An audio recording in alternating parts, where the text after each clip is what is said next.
আমি দুঃখে মইরা যাই, আমি লজ্জায় মইরা যাই, আমি দুঃখে মইরা যাই, আমি লজ্জায় মইরা যাই।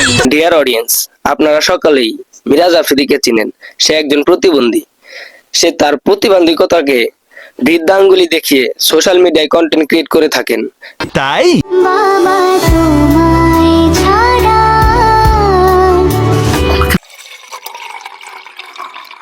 थैंक यू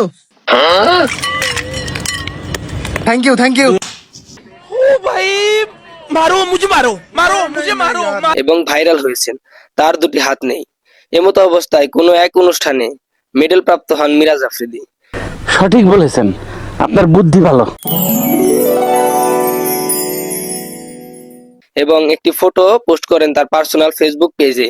সেই ছবিটাকে কে একজন এডিট করে রিপোস্ট করেন এবং ক্যাপশন দেন যে জীবনে হ্যান্ডেল না মারার কারণে মেডেল পান মিরাজ আফ্রিদি।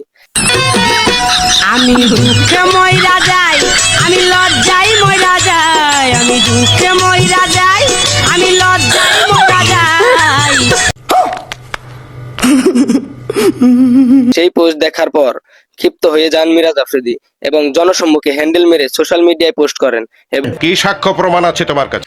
বাইরে ভাই সাংঘাতিক ব্যাপার। হ্যাঁ, এই পোস্টটা ভর্তি ভর্তি পুরা ফেসবুক নিউজ ভরি হেলাইছে। মানে কি আর কব, খালি একখানি কথা, আপনি আপনি এইটা মানে পুরা নিউজ ফিড আমি বলে অ্যাওয়ার্ডও পাইছি। কি আর কব, এই তো সামান্য আমি বলে কোনোদিন করিনি বলে কেউ মারতে পারে না, আর আমি বলে কোনোদিন মারিই নেই, এটা কোনো কথা। আমি বলে প্রায় মারি, মনে করছিলাম জীবনে কোনোদিন দেখাবো না, আজকে একবারে ভিডিও সরাসরি দেখাবো আমি কিভাবে হ্যান্ডেল।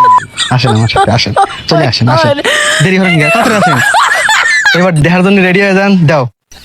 তো এই যে হচ্ছে হ্যান্ডেল, এখন মারবো, ঠিক আছে? এই যে হ্যান্ডেল এখন আমরা মারবো, ঠিক আছে?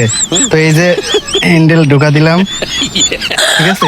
তো এই যে হ্যাঁ, এই যে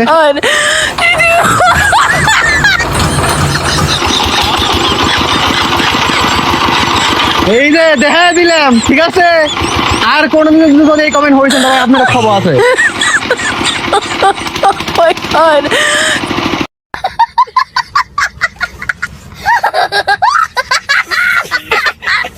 এবং যারা ট্রোল করেন তাদেরকে হুমকি দেন।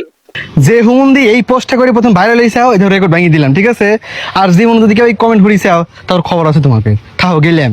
তো বন্ধুরা, পোস্টকারী হ্যান্ডেল মারার বিষয়ে কি ইঙ্গিত করেছেন জানি না। আর মিরাজ আফ্রিদি কি করে দেখালেন? तू समझा? हाँ नहीं तू समझा नहीं। আপনারা যদি বুঝে থাকেন অবশ্যই কমেন্ট করে জানাবেন আচ্ছা। এবং ভিডিওটি ভালো লাগলে লাইক, কমেন্ট, শেয়ার করে পাশে থাকবেন। ধন্যবাদ।